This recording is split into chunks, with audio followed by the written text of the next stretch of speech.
It was a scorching summer afternoon in Clearwater City, the kind where the air felt thick, and even the breeze carried heat. The streets shimmered under the glaring sun, and people moved sluggishly, seeking refuge in the shade. Officer Jake Carter was on his usual patrol, his towering frame and sharp uniform drawing attention wherever he went. Jake thrived on that attention. He wanted people to notice him, to fear him. Jake Carter wasn't just an officer. He was Clearwater's self-proclaimed enforcer. Rules didn't apply to him the same way they did to others. He walked with a swagger, barking orders at anyone who crossed his path, as if the city belonged to him. Jake believed the world was simple: those who respected him, and those who didn't.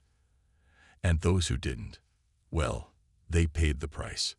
"Hey, you can't park there," Jake yelled at a middle-aged man unloading groceries from his car. His voice boomed through the street like a thunderclap. The man flinched, hurriedly gathering his bags and muttering an apology. Jake smirked, satisfied. This was his territory, and everyone knew it. But Jake was about to meet someone who would challenge everything he thought he knew. Someone he couldn't intimidate, no matter how loud he yelled or how hard he pushed. Her name was Maria Alvarez, and today their paths were set to collide in a way neither of them would forget. Maria Alvarez was new to Clearwater City. Just a week ago, she had transferred from a neighboring precinct known for its high crime rates and relentless pace. To her, Clearwater felt almost sleepy in comparison. The city had its fair share of problems, sure, but Maria saw potential. The kind of potential that only someone with a deep sense of justice and a strong will could unlock. Maria wasn't the kind of leader who announced herself with fanfare. She believed in watching, listening, and learning before taking action.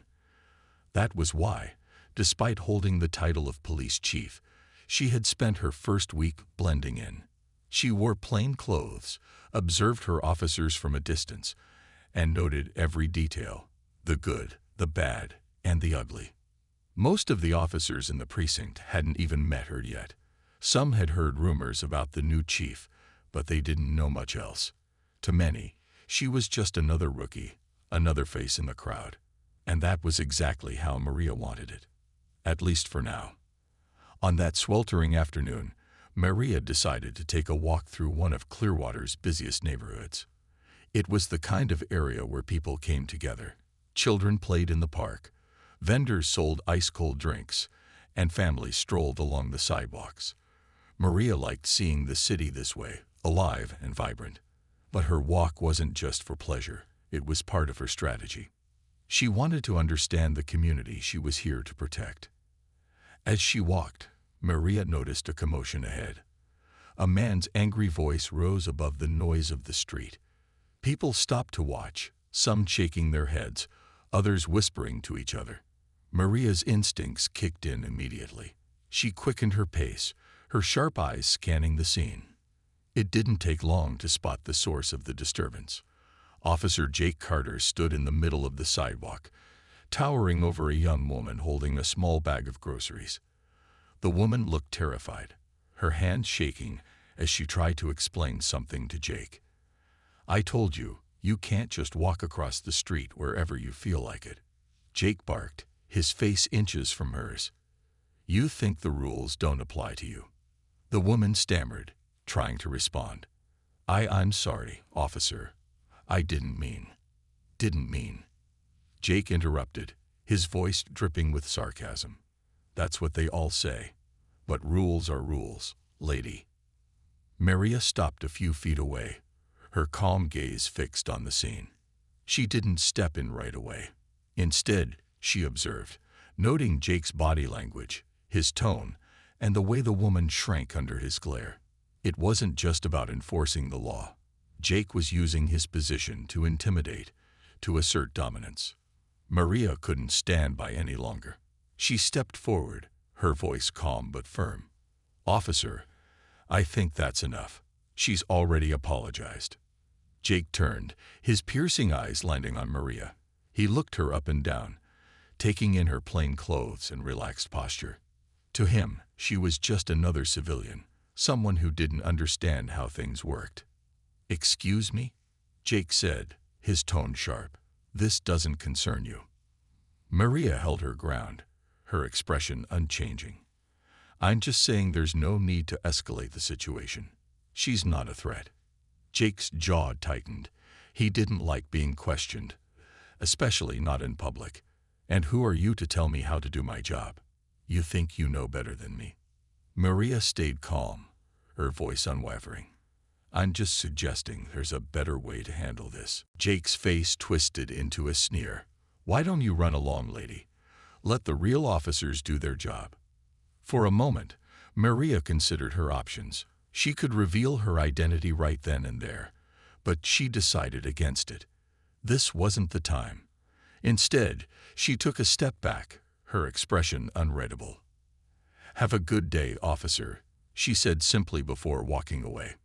Jake watched her go, his smirk returning. To him, she was nobody. Just another busybody who didn't understand the pressure of being an officer. But Maria wasn't just anybody, and Jake's day was far from over. As Maria walked away, her mind raced. This was exactly the kind of behavior she had been warned about when she took the job. Jake Carter was a name she had already heard in passing. A seasoned officer with a reputation for being tough, maybe too tough. But seeing it firsthand was different. Maria made a mental note to review his file that evening. What Jake didn't know was that Maria Alvarez wasn't someone to overlook. She had faced men like him before, men who thought power was about control, about fear. Maria knew better. True power was about respect, and Jake was about to learn that lesson the hard way. Jake Carter had always seen himself as the alpha, the kind of man who commanded attention and obedience with a single glance or barked order. His badge was more than a job to him. It was a symbol of his authority, his control over people. But there was a catch. Jake's respect for others was limited to those who, in his eyes, earned it. If you didn't fit his idea of importance, you were beneath him, and Jake made sure you felt it. This mindset colored everything Jake did. It showed in the way he treated people he deemed unworthy of his time. A minor mistake like jaywalking wasn't just a simple infraction to him. It was an opportunity to assert dominance. So when he spotted the young woman crossing the street that afternoon, Jake had no intention of letting it slide. The woman, in her early 20s, clutched a brown paper bag filled with groceries as she hurried across the road. Her steps were quick, and she looked nervous, clearly aware she wasn't crossing at the designated spot. Before she could reach the sidewalk, Jake's patrol car screeched to a halt. He threw the door open, stepping out with an exaggerated sigh. "You," Jake's voice boomed, loud enough to make heads turn. The woman froze mid-step, clutching her bag tightly. "Do you see a crosswalk anywhere here, or do the rules not apply to you?" The woman stammered, trying to explain herself. I'm sorry, officer. I was just sorry. Is that supposed to fix it?" Jake cut her off, his tone dripping with sarcasm. "You think you can do whatever you want, and just say sorry when you get caught." By now, a small crowd had started to gather at a distance. People whispered to one another, exchanging glances but keeping their distance. Most knew better than to intervene when Jake was in one of his moods. His reputation in Clearwater was no secret. Maria Alvarez happened to be passing through the area. She had decided to spend her afternoon quietly observing the city's pulse, blending into the crowd. Dressed in plain jeans and a light blouse, she looked like any other civilian enjoying a warm day in the neighborhood. But Maria wasn't just another passerby. She was the new police chief, and this was her way of understanding her team and the community they served. She noticed the commotion before she saw Jake. The raised voice, the rigid posture of the officer, and the nervous, shrinking figure of the young woman were enough to make Maria pause. Her years of experience had taught her to recognize the dynamics of such situations instantly. This wasn't law enforcement, it was intimidation. Maria walked closer, keeping her steps deliberate and calm. She didn't want to escalate the situation unnecessarily, but she also couldn't stand by and do nothing. When she was within earshot, She caught Jake's latest remark. "What's in the bag?" "Huh, stealing something, are we?" Jake sneered, leaning slightly closer to the woman. The woman's face turned red with embarrassment. "And no, sir, it's just groceries. I have the receipt." "Sure you do," Jake muttered, clearly enjoying the power imbalance. Maria stepped forward, her voice steady but firm. "Officer, I think that's enough. She's already apologized." Jake's head snapped toward her, his brows furrowing as he took in the sight of the woman who had dared to interrupt him. His eyes narrowed as he assessed Maria, noting her plain clothes and relaxed demeanor. To him, she looked like just another nosy civilian sticking her nose where it didn't belong. "And who do you think you are?" Jake's voice was sharp, his tone filled with irritation. "This doesn't concern you." Maria met his gaze without flinching.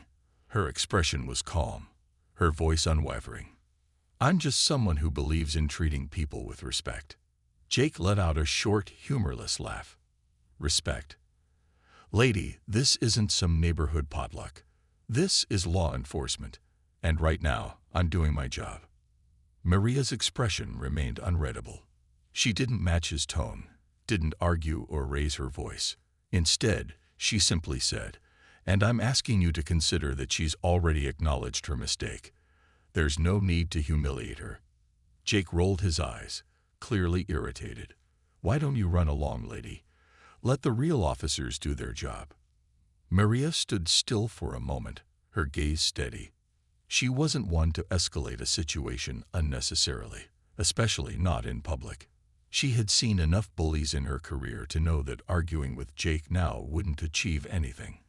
So she took a step back, her face giving nothing away. "Have a good day, officer," Maria said quietly, before turning and walking away. Jake watched her leave, a smirk forming on his face. To him, this was just another nosy bystander who didn't understand how things worked in the real world. She was nobody, someone he'd forget about by the time his shift ended. He turned back to the young woman, who was now trembling slightly as she held out her receipt to prove she wasn't lying. But Maria wasn't a nobody, and Jake had no idea just how wrong he was.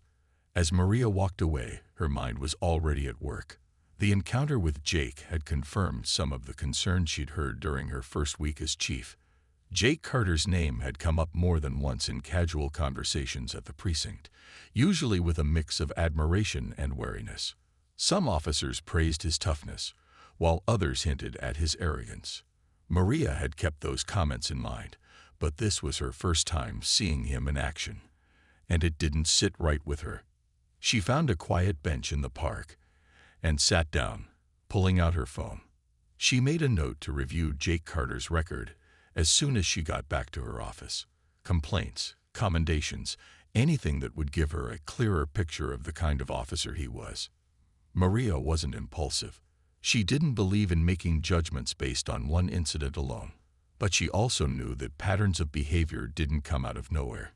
If this was how Jake treated people in broad daylight, in front of an audience, she couldn't help but wonder what he was like when no one was watching. One thing was certain, Maria wasn't going to let this slide. Not as a bystander, and certainly not as chief of police. Jake Carter had no idea who he had just dismissed, but he was about to find out. Over the next week, Maria Alvarez focused on quietly observing Officer Jake Carter. She was deliberate in her approach, blending into the background and avoiding drawing attention to herself. Her goal wasn't to cause a scene, but to understand the dynamics at play in the Clearwater Police Department.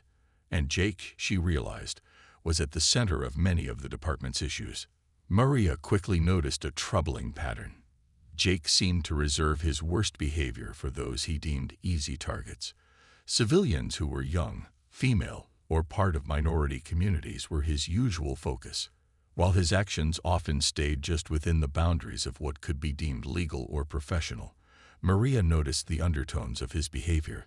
It was the way he sneered when someone tried to explain themselves, the way his voice dripped with sarcasm when addressing women, or the subtle but deliberate way he accidentally bumped into someone who dared to speak back.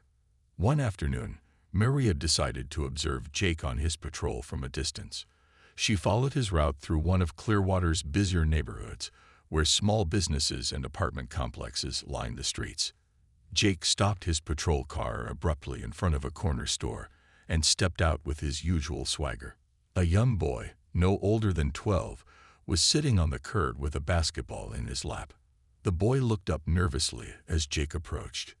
"You know you're not supposed to be hanging out here," Jake said, his tone sharp.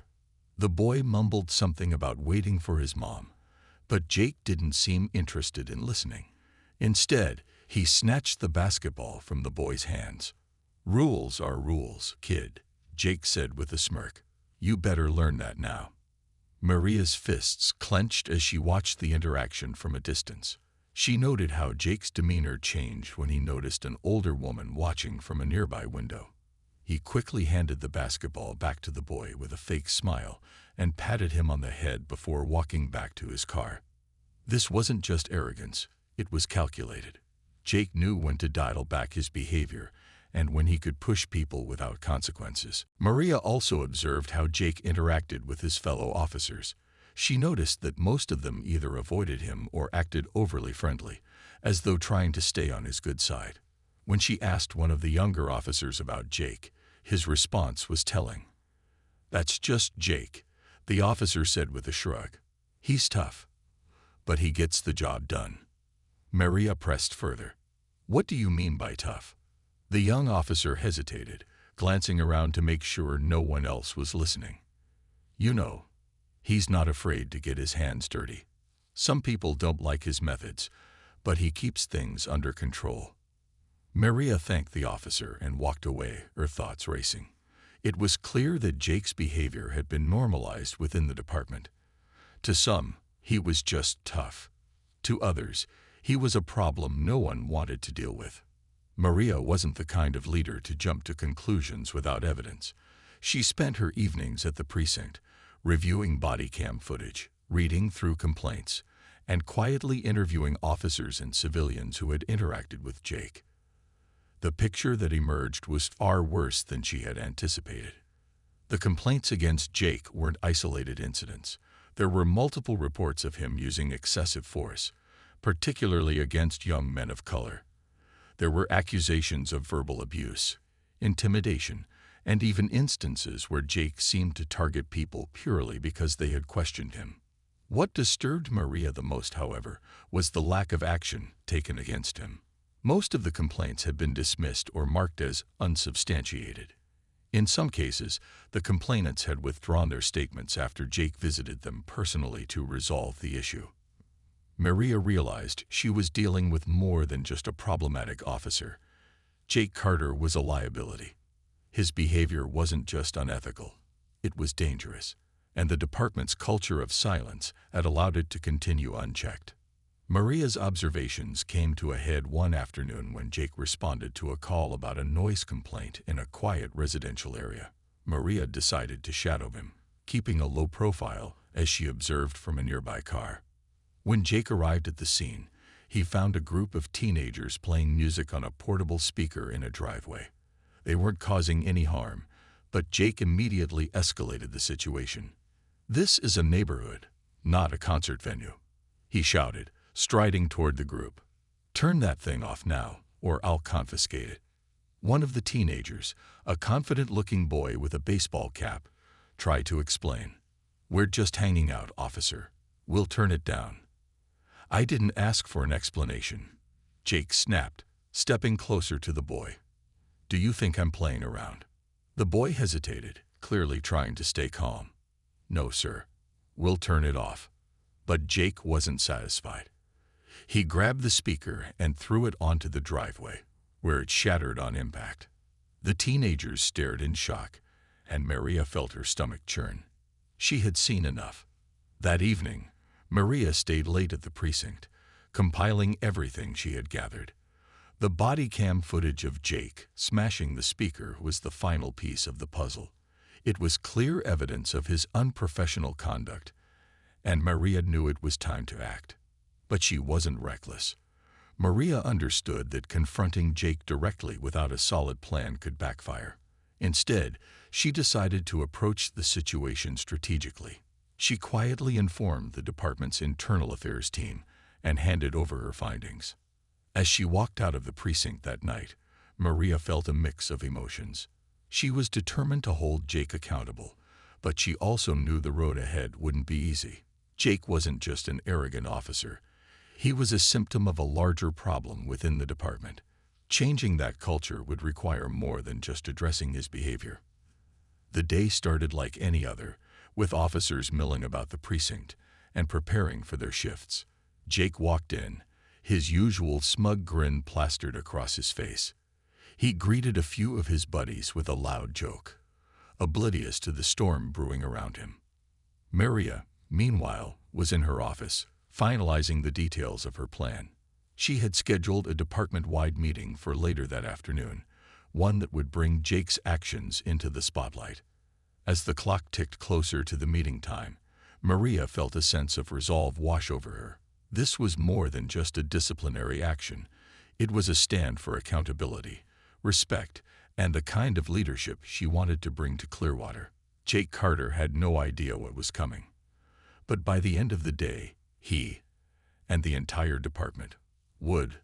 Maria Alvarez had always believed in giving people the opportunity to show their true selves. For weeks, she had watched Jake Carter, taking mental notes of his actions and behavior. But now, it was time for more than quiet observation. Maria decided on a direct approach. She arranged to join a ride-along with Jake's team for the day, keeping her plainclothes appearance. To the rest of the department, she was still an unfamiliar figure, her identity as the new chief of police carefully kept under wraps. Maria knew this was the best way to see Jake operate without the filter of him knowing who she really was. When Maria arrived at the precinct that morning, Jake's reaction to her presence was predictably dismissive. He raised an eyebrow, barely acknowledging her as she introduced herself as someone observing the day's patrols. "You're riding with us?" Jake asked, his tone laced with annoyance. He glanced at one of his fellow officers, who gave a small shrug. "Great, just what I need. Another backseat driver." Maria didn't react to his sarcasm. "I'll do my best to stay out of your way, Officer Carter," she replied evenly. But her calm tone only seemed to irritate him more. The ride-along started uneventfully, though the tension in the patrol car was palpable. Jake made a few comments under his breath about civilians thinking they understood police work, but Maria ignored him.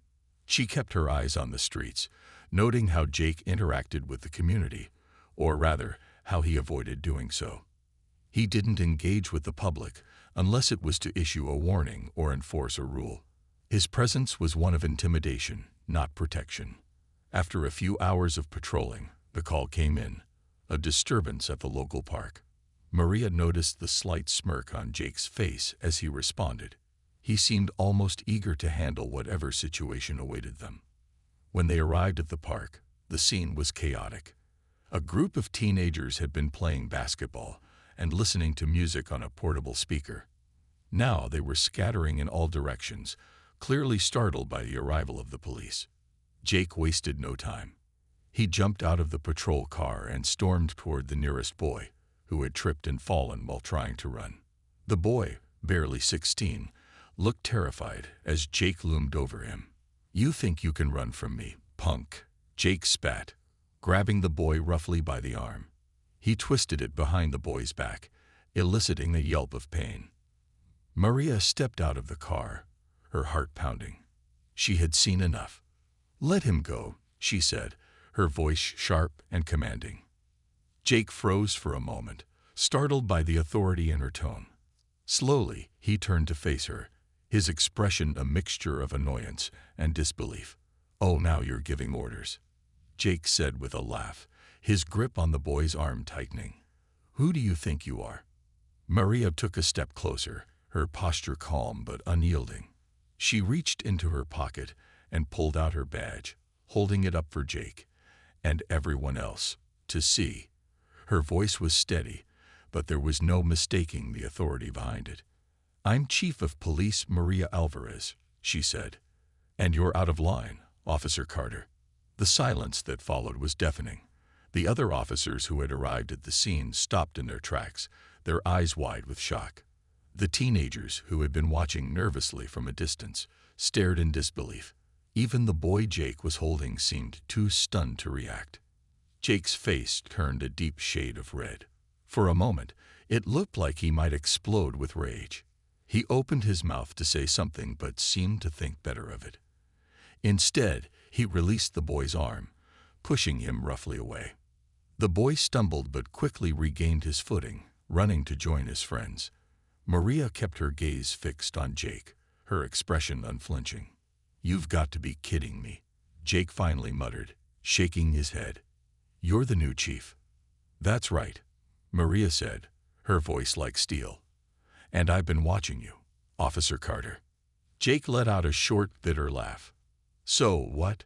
You think you can just walk in here and tell me how to do my job?" Maria didn't flinch. "When your job involves abusing your authority, yes, I will step in. And this stops today." Jake took a step closer to Maria, his posture aggressive.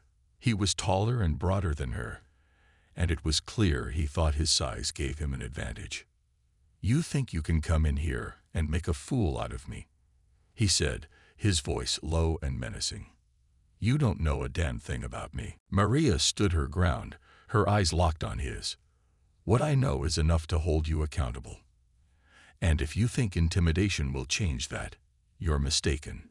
Jake's jaw tightened, and in a flash of anger, he did the unthinkable. He shoved Maria, his hand connecting with her shoulder in a forceful push. A collective gasp echoed through the park. The other officers froze, their expressions a mix of disbelief and fear.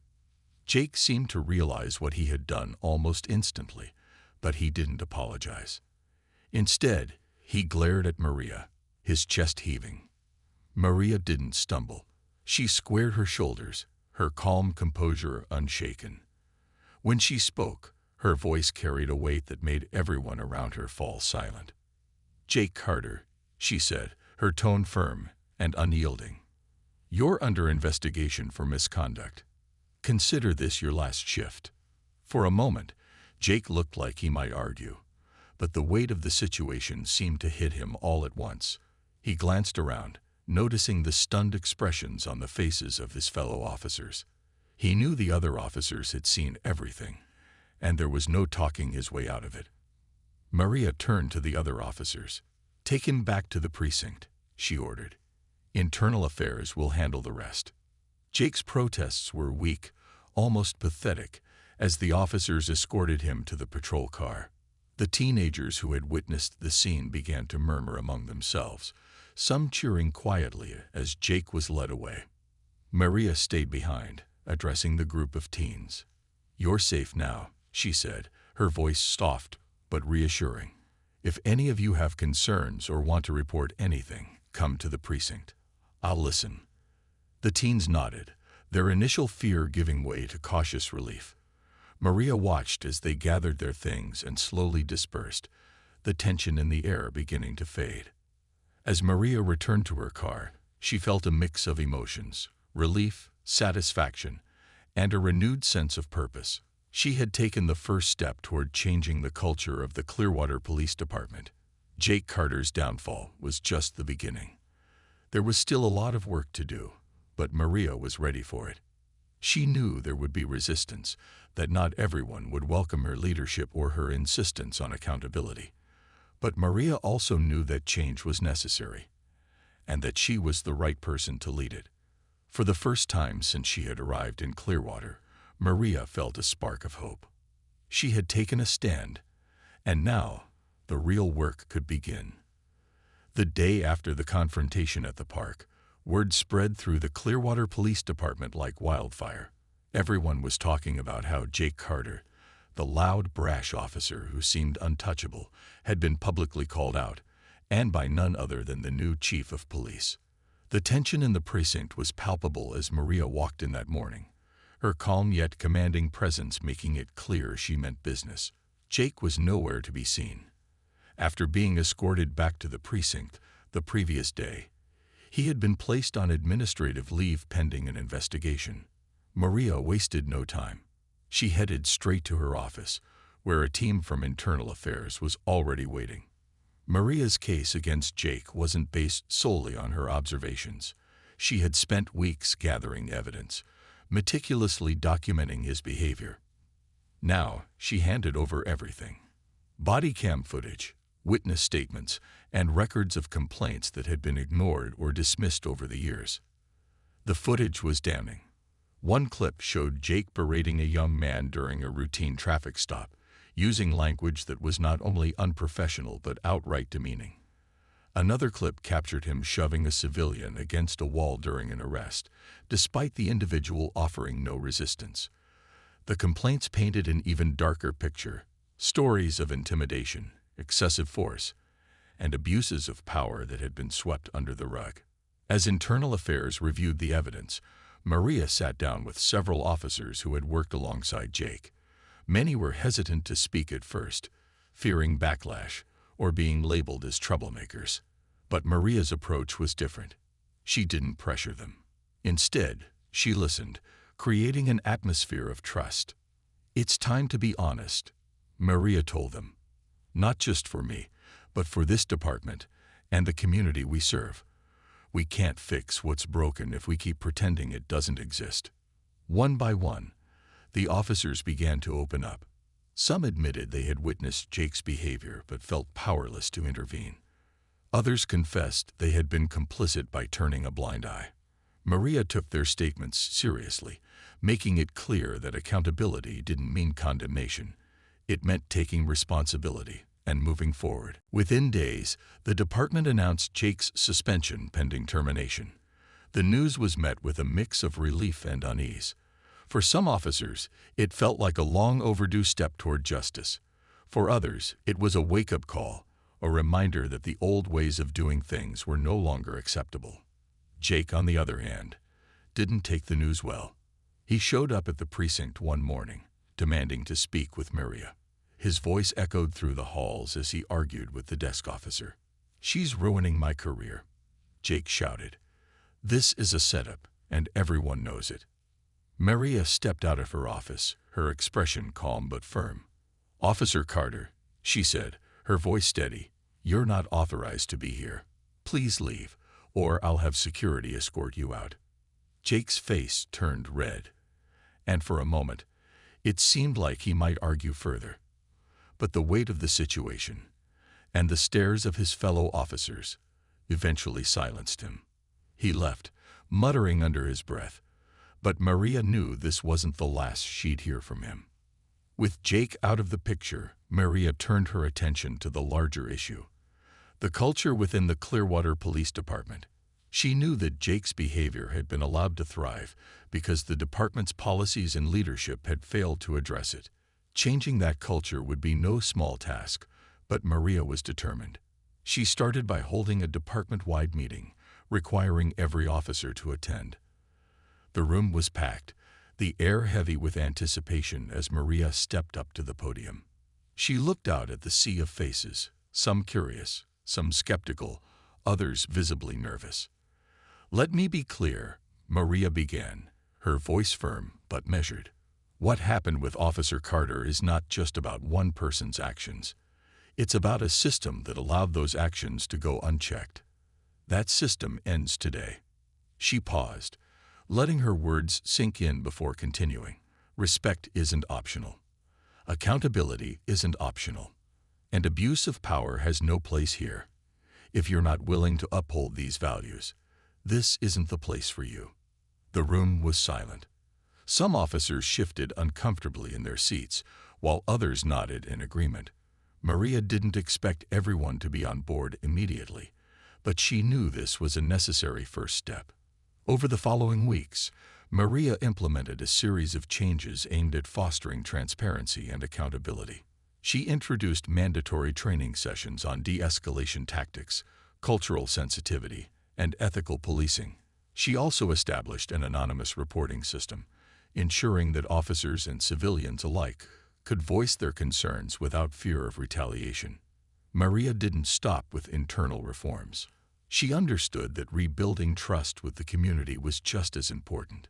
She organized town hall meetings, inviting residents to share their experiences and concerns directly with the department. One evening, Maria stood before a packed room at the local community center. People of all ages and backgrounds had come to speak their minds. Some shared stories of positive interactions with officers, while others recounted incidents that had left them feeling scared or disrespected. Maria listened intently, taking notes and promising to address every concern. "We can't change the past," she said, her voice filled with sincerity. "But we can change the future. And that starts with accountability, from all of us." The community's response was mixed at first. Some were skeptical, wary of promises that had been made before but never kept. But over time, as they saw real changes taking place, their trust began to grow. Meanwhile, Jake's suspension turned into an official termination. The evidence against him was overwhelming, and his attempts to defend himself only made things worse. He claimed he was being unfairly targeted, but his past actions spoke for themselves. Jake's dismissal sent a clear message. No one was above accountability. For Maria, it was a victory, not just for herself, but for the department and the community it served. But she knew there was still more work to be done. Months later, Clearwater felt like a different place. The department was far from perfect, but it was moving in the right direction.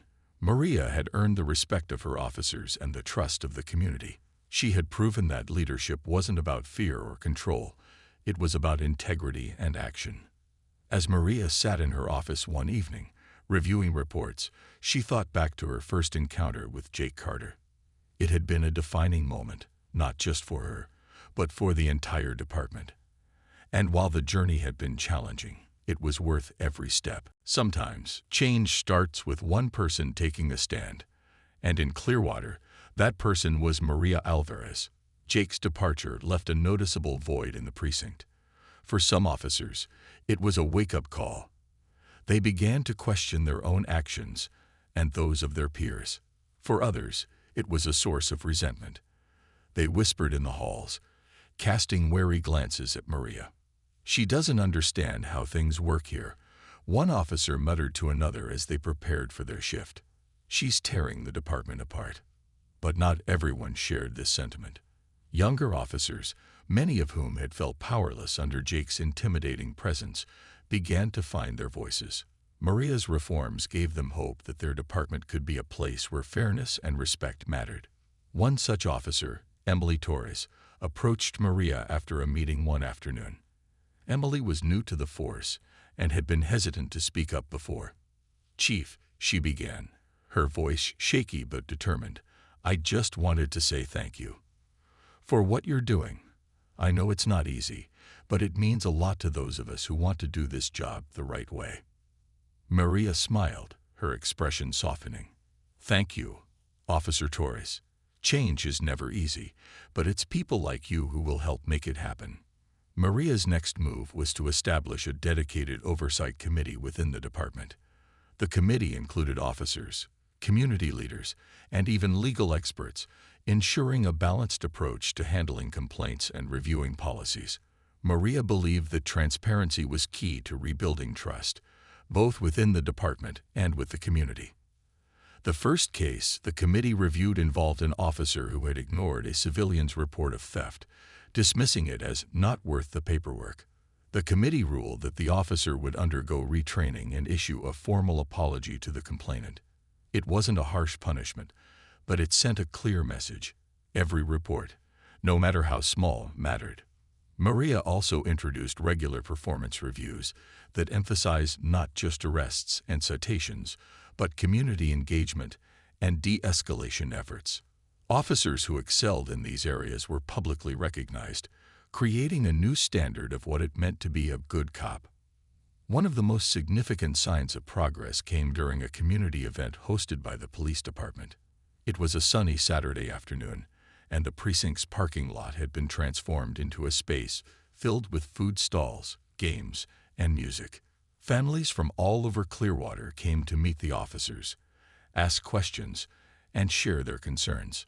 Maria walked through the crowd, stopping to chat with residents, A young boy tugged on her sleeve, holding up a toy badge. "Are you the boss of all the police?" he asked, his eyes wide with curiosity. Maria knelt down to his level, smiling. "I'm the chief, yes, but you know what's more important. Making sure we all work together to keep each other safe." The boy grinned, clearly satisfied with her answer. Moments like this reminded Maria why she had taken this job in the first place. It wasn't just about enforcing laws. It was about creating a community where everyone felt seen and valued. Meanwhile, Jake Carter's life took a sharp turn after his termination. Accustomed to being in control, he now found himself grappling with the consequences of his actions. Attempts to find work in other departments were met with rejection, as word of his misconduct had spread. Jake tried to spin his situation as unfair, giving interviews to local media outlets where he painted himself as a victim of political correctness. "I was just doing my job," he insisted. But now, no one wants officers who actually enforce the law. His words garnered some sympathy from those who shared his views, but they did little to change the reality of his situation. Jake's downfall was a cautionary tale, not just for him, but for anyone who thought they could abuse their power without consequences. For Maria, the work never stopped. She spent long hours in her office, meeting with community leaders, reviewing policies, and planning new initiatives. Her determination was unwavering, but she knew that true change would take time. One evening, as Maria reviewed a stack of reports, she received a knock on her door. It was Captain Miller, a seasoned officer who had been with the department for over 20 years. He was one of the few officers who had initially been skeptical of Maria's leadership, but had come to respect her over time. "Chief," Miller said, stepping into her office, "I just wanted to say, you've done a hell of a job here. I didn't think it was possible to turn things around, but you've proved me wrong." Maria looked up, surprised but grateful. "Thank you, Captain. That means a lot coming from you." Miller nodded, his expression serious. "We've still got a long way to go, but I think we're finally heading in the right direction." As the months passed, Clearwater began to feel like a different place. The changes Maria had implemented didn't just improve the police department. They began to heal the rift between the community and law enforcement. Complaints of misconduct decreased, and surveys showed that public trust in the department was on the rise. Maria knew there would always be challenges. Policing was a complex job, and no system was perfect. But for the first time in a long time, she felt hopeful about the future. One day, as Maria walked through the precinct, she overheard a group of officers discussing a difficult situation they had handled the previous night. Instead of resorting to force, they had worked together to de-escalate the situation peacefully. Maria paused, a small smile forming on her lips. This was the culture she had dreamed of, a department where respect and accountability were the norm, not the exception. And as she stepped into her office, ready to tackle the next challenge, Maria knew one thing for certain. Clearwater was finally on the path to becoming the community it was always meant to be. Jake Carter stood in his office, now stripped of the authority he once wielded so carelessly. The walls that had once been adorned with commendations and certificates felt barren. The weight of the empty space mirrored the reality of his situation. His career was over. The man who once walked the halls with unshakable confidence now moved hesitantly, collecting his personal belongings into a cardboard box. The precinct was quieter than usual that day. Officers avoided eye contact with Jake as he walked through the halls. Some looked relieved, others uncomfortable, but none dared to intervene. Everyone knew what had happened. Jake's downfall wasn't just about him. It was about the shift happening within the Clearwater Police Department. The old ways were gone, and a new standard had been set. As Jake placed the last item in his box, a framed photo of himself with a group of officers from years ago, he caught sight of Maria Alvarez standing in the precinct's main hall. She was talking to a group of officers, her voice calm and measured. There was no trace of arrogance, no need for raised voices or grand gestures. Her authority came from within, a quiet strength that commanded respect without demanding it. Jake's jaw tightened as he watched her. In his mind, she was the reason for everything he had lost. But deep down, he couldn't ignore the truth. His actions had brought this upon himself. Maria hadn't ruined him. He had done that on his own. As Jake exited the precinct for the last time, memories flooded his mind. He thought about the countless times he had let his temper get the better of him, the moments he had crossed lines he knew he shouldn't have. At the time, it had seemed like power, asserting control, showing people who was in charge. But now, as he walked away from the building that had been his second home for years, he realized that power wasn't about intimidation. Maria had shown him that true power came from something far deeper: integrity, empathy, and the courage to stand up for what was right, even when it was difficult. She hadn't shouted or made threats. She had simply stood her ground, refusing to let injustice go unchallenged. And in doing so, she had turned the entire department around. Inside the precinct, the atmosphere was different. Officers who had once felt silenced or overshadowed by louder, more aggressive personalities like Jake's now felt encouraged to speak up. Maria's leadership wasn't about micromanaging. It was about empowering others to do their best work while holding them accountable for their actions. One officer, Emily Torres, reflected on the changes as she prepared for her shift. A few months ago, she had considered quitting. The culture in the department had felt toxic, and she didn't think she could make a difference. But Maria's arrival had changed everything. "She makes you want to be better," Emily said to her partner as they walked out of the locker room. "Not because you're afraid of getting in trouble, but because you know it's the right thing to do." Her partner nodded.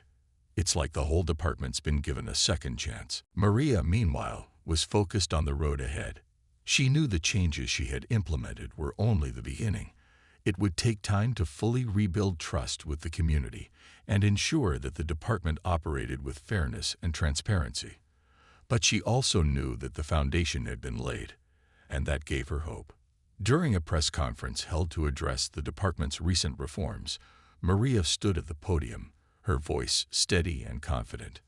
"Our mission is simple," she said, "to serve and protect this community with integrity, respect, and accountability. That means listening to the people we serve, holding ourselves to the highest standards, and never turning a blind eye to injustice. We're not perfect, but we're committed to being better every day." The room erupted in applause, a sign that the community was beginning to believe in the department's transformation. Weeks later, Jake sat in his small apartment, staring at the box of items he had brought home from the precinct. He hadn't found another job yet. No department was willing to take the risk of hiring someone with his record.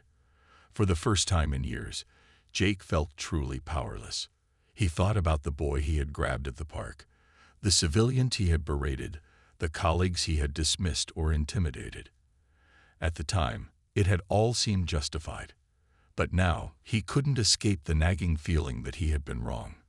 He remembered Maria's words at the park, the way she had stood up to him without flinching. "Respect isn't optional," she had said. Those words echoed in his mind, forcing him to confront the reality he had tried to avoid. Respect was something he had never truly understood, let alone earned. Back at the precinct, the department continued to evolve. Officers began to take pride in their work, not just for the arrests they made or the citations they issued, but for the relationships they built with the community. Patrols became opportunities to connect with residents, to understand their concerns, and address them with compassion. Maria introduced regular forums where officers and civilians could come together to discuss issues and find solutions. These forums weren't always easy. Emotions often ran high, and disagreements were common. But Maria saw them as essential. They were a reminder that policing wasn't just about enforcing laws. It was about serving people. One evening, after a particularly challenging forum, Maria stayed behind to speak with a group of teenagers who had voiced their frustrations with the police. She listened patiently as they shared their stories, nodding thoughtfully and asking questions. By the end of the conversation, the tension in the room had eased, replaced by a sense of mutual understanding. "Thank you for being honest," Maria said as the teens prepared to leave. Your voices matter, and we're listening." As Maria walked through the precinct later that night, she paused in the main hall, looking around at the building that had become a symbol of transformation. She thought about the challenges she had faced since taking on the role of chief of police. The resistance, the skepticism, the moments of doubt. But she also thought about the progress they had made and the people who had supported her along the way. Sometimes, power doesn't come from shouting the loudest. Sometimes, it's the quiet strength of someone who knows their worth and refuses to let injustice stand. Maria knew there was still work to be done.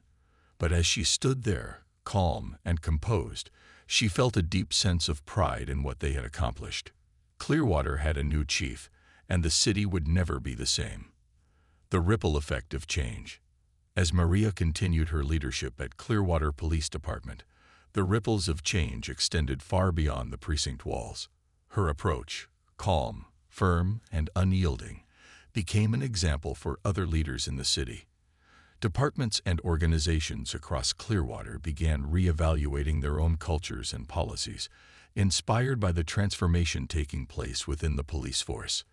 At the heart of it all was Maria's belief that leadership wasn't about control, it was about service. She didn't seek to impose her will but instead encouraged others to rise to their best selves. And while her journey as chief of police was far from over, the impact of her actions was undeniable. Jake Carter's post-termination life became a series of harsh realities. The confidence and pride he once carried had been replaced by bitterness and regret. His repeated attempts to secure employment at other police departments ended in rejection. His record, now marked by Maria's investigation, followed him like a shadow. At first, Jake tried to justify his actions, telling himself he had only been doing his job. But as weeks turned into months, the excuses began to wear thin. The world outside of law enforcement didn't offer the same authority or sense of control he had once enjoyed. Stripped of his badge, Jake was forced to confront the man he had become, and it wasn't a pretty picture. One day, while organizing his belongings, Jake came across an old journal he had kept when he first became an officer. He flipped through the pages, his younger self staring back at him in the form of hopeful entries about making a difference, protecting people, and earning the respect of his community. Jake closed the journal, his chest tight with emotion. Somewhere along the way, he had lost sight of those ideals, and now, the consequences of his choices had left him at rock bottom. Meanwhile, Maria continued to build on the foundation she had laid at the precinct. One of her most significant initiatives was the creation of a mentorship program that paired experienced officers with new recruits. The goal was simple: to ensure that the next generation of officers learned the values of respect, empathy, and accountability from day one. Officer Emily Torres, one of the department's rising stars, was among the first to volunteer as a mentor. She worked closely with a young recruit named James, guiding him through the challenges of the job while emphasizing the importance of community engagement. During one of their patrols, James expressed his admiration for Maria. "She doesn't just talk about change," he said. "She makes it happen. I've never seen anyone lead like that." Emily nodded. "She's the real deal. And if we follow her example, we can make this department something to be proud of." One of Maria's proudest moments came during a town hall meeting 6 months after Jake's termination. The room was filled with residents, officers, and city officials, all eager to hear about the department's progress. Maria stood at the front of the room, a calm yet commanding presence as she addressed the crowd. "6 months ago, we faced a crisis of trust," she began. "Our community deserved better, and our department needed to change. Today, I'm proud to say we've made significant strides, but our work is far from over." She outlined the reforms that had been implemented: the oversight committee, the mentorship program, the new training protocols, and the increased emphasis on community engagement. She also shared statistics showing a decrease in complaints and an increase in public satisfaction with the police. As Maria spoke, a woman in the audience raised her hand. "Chief Alvarez," she said, her voice trembling, I was one of the people who filed a complaint about Officer Carter years ago. Nothing happened back then, and I lost faith in the system. But seeing what you've done, it gives me hope. Thank you." The room erupted in applause, a testament to the impact Maria's leadership had made. For Maria, moments like this were more rewarding than any award or recognition. They were proof that change was possible, even in the face of resistance. While Maria was celebrated for her accomplishments, Jake found himself at a crossroads. One evening, he attended a local community meeting, hoping to understand more about the changes Maria had implemented. He sat quietly in the back, unrecognized by most of the attendees. As he listened to residents and officers share their experiences, Jake felt a mixture of emotions. He was angry at himself for the choices that had led to his downfall, but he was also inspired by the stories of redemption and growth. For the first time, he began to see the value in the approach Maria had championed. After the meeting, Jake lingered in the parking lot, watching as people left with smiles and handshakes. He thought about his own career, the mistakes he had made, and the legacy he had left behind. It wasn't the legacy he had wanted, but perhaps it wasn't too late to change. As the months turned into a year, Clearwater continued to evolve under Maria's leadership. The department became a model for reform, attracting attention from other cities looking to implement similar changes. Maria was invited to speak at conferences and events, sharing her vision and experiences with leaders from across the country. But for Maria, the true measure of success wasn't in accolades or headlines. It was in the everyday moments. The officer who took the time to help a struggling family, the teenager who approached a patrol car without fear, the community members who felt heard and respected. One evening, as Maria walked through the precinct, she paused in the main hall, where a plaque had been installed to commemorate the department's transformation. The plaque read, "In honor of those who strive for justice, integrity, and respect, may we never forget the power of accountability and the strength of leadership rooted in empathy." Maria smiled, her heart swelling with pride. She thought about the journey that had brought her here, the challenges, the resistance, and the moments of doubt. But she also thought about the victories, the progress, and the people who had supported her along the way. Clearwater was no longer the same city it had been when she arrived. It was stronger, more united, and filled with hope. And as Maria stood there, calm and composed, she knew one thing for certain: the best was yet to come. Sometimes power doesn't come from shouting the loudest. Sometimes it's the quiet strength of someone who knows their worth and refuses to let injustice stand. Maria Alvarez was that someone, and Clearwater would never be the same.